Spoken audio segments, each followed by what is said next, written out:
नमस्कार। आज हमारे पास महाभारत, धर्म और युद्ध की गाथा पर कुछ बहुत दिलचस्प नोट्स हैं। तो चलिए इनमें जरा गहराई से उतरते हैं और देखते हैं कि क्या खास निकलता है। तो इसके नोट्स का जो मकसद है वो काफी साफ है।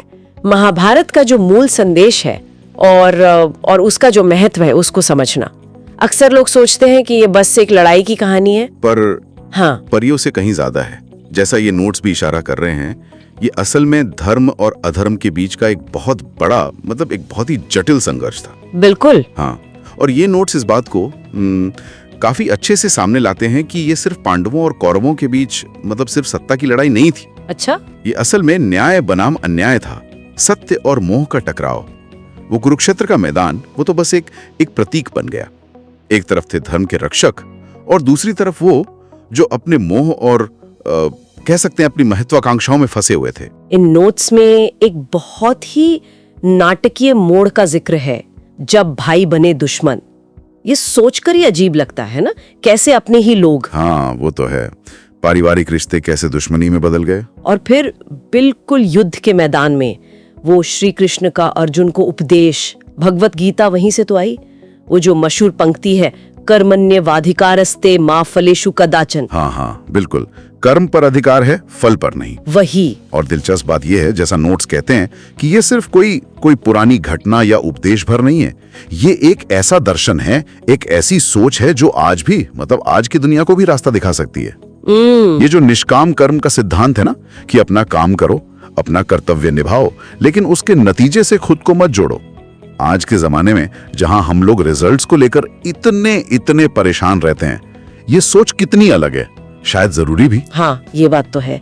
अच्छा, इन नोट्स में कुछ और भी मार्मिक घटनाओं और पात्रों का जिक्र है, जैसे पांडवों का वो 13 साल का वनवास, फिर अज्ञातवास। हाँ, वो दौर भी कितना कठिन रहा होगा। और द्रौपदी का चीरहरण, वो तो खैर एक ऐसी घटना थी जिसने शायद उस लड़ाई की आग को और हवा दे दी।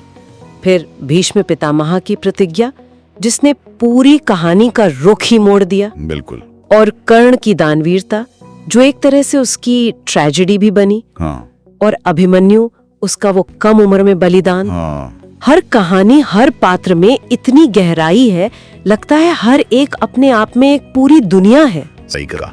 और यही वजह मुझे लगता है कि इन नोट्स में महाभारत को सिर्फ एक पुरानी युद्ध कथा नहीं कहा गया, इसे कहा गया है हर युग का आईना। हर युग का आईना। मतलब ये कि इसमें जो इंसानी संघर्ष हैं, जो नैतिक दुविधाएं हैं, रिश्तों की जो उलझनें हैं और जो जीवन के सबक हैं, वो किसी एक टाइम पीरियड या कल्चर तक सीमित नहीं है, वो यूनिवर्सल हैं। हाँ, जैसे कर्तव्य और अपनी इच्छा के बीच चुनना। बिल्कुल।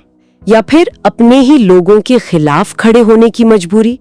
ये ऐसी चीजें जिनका सामना इंसान, मतलब हर दौर में करता आया है, किसी न किसी रूप में। तो कुल मिला के इन अंशों से ये बात तो साफ हो जाती है कि महाभारत सिर्फ युद्ध और लड़ाई झगड़े से कहीं कहीं ज्यादा गहरा है। ये धर्म, अधर्म, कर्म, कर्तव्य, भावनाएं, मानवीय रिश्ते, इन सब का एक बहुत ही जटिल, एक परतदार ताना बाना है। हाँ, बिल्कुल।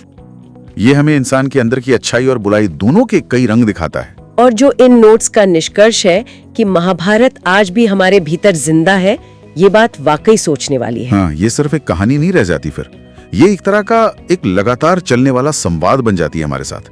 ये हमें सोचने पर मजबूर करती है कि ये जो पुरानी कहानियां हैं, इनके पात्र हैं, उनकी जो मुश्किलें थी, उनके जो फैसले थे, वो आज भी कहीं ना कहीं शायद अनजाने में ही हमारे अपने फैसलों को, हमारे मूल्यों को कैसे प्रभावित कर रहे हैं। और यहीं पर एक विचार करने लायक सवाल भी उठता है, जैसा ये अंश इशारा कर रहे हैं कि ये कहानी आज भी जिंदा है।